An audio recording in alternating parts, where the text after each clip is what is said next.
আপনি কি জানেন, ভালোবাসায় যত বেশি চাই ততই কি আমরা কম সুখী হয়ে পড়ি?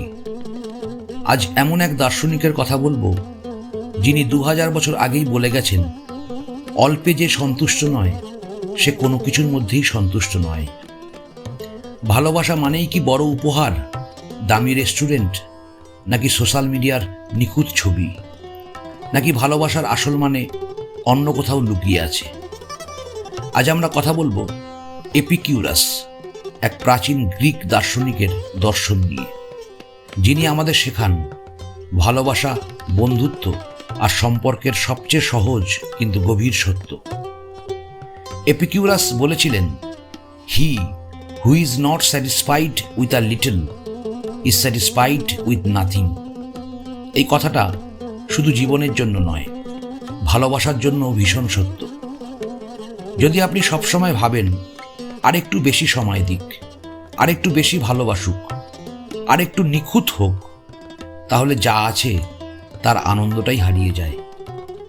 ভালোবাসায় সন্তুষ্টি মানে একসঙ্গে কাটানো সময়ের মূল্য বোঝা, ছোট যত্ন, ছোট কথা, নীরব উপস্থিতি থেকে সম্মান করা। এপিকিউরাসের কাছে ভালোবাসার চেয়েও বড় ছিল বন্ধুত্ব। তিনি বিশ্বাস করতেন, যে সম্পর্ক বন্ধুত্বের ওপর দাঁড়ায় না সে সম্পর্ক বেশি দিন টেকে না, রোমান্টিক সম্পর্ক হোক বা পারিবারিক। যদি সেখানে বিশ্বাস না থাকে, নিরাপত্তার অনুভূতি না থাকে, তাহলে আবেগও একদিন ক্লান্ত হয়ে যায়।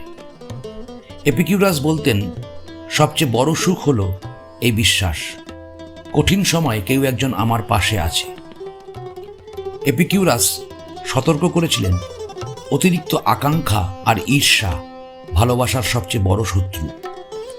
যখন আমরা ভাবি ও আমাকে যথেষ্ট ভালোবাসছে তো, ওর কাছে কি আমি সেরা, তখন ভালোবাসা ধীরে ধীরে চাপ আর ভয়ের জায়গায় পরিণত হয়।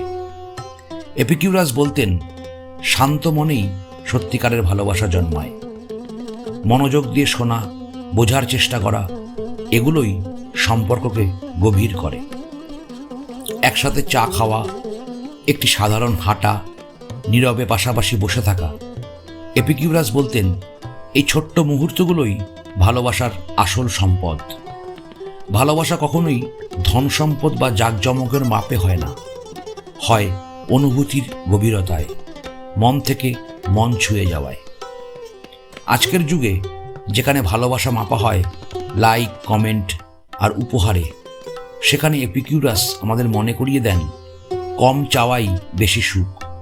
সন্তুষ্টি, কৃতজ্ঞতা আর বিশ্বাস, এই তিনটিই সম্পর্ককে দীর্ঘস্থায়ী করে। তাই মনে রাখবেন, ভালোবাসায় সব কিছু পাওয়ার চেষ্টা নয়, যা আছে তাকে গভীরভাবে অনুভব করাই আসল সুখ। যদি এই দর্শন আপনাকে ভাবতে বাধ্য করে, ভিডিওটা লাইক করুন, বন্ধুদের সাথে শেয়ার করুন, আর এমন আরও দার্শনিক গল্প পেতে চ্যানেলটি সাবস্ক্রাইব করতে ভুলবেন না। কারণ অল্পে সন্তুষ্ট মানুষই ভালোবাসায় সত্যিকারের ধনী। ধন্যবাদ।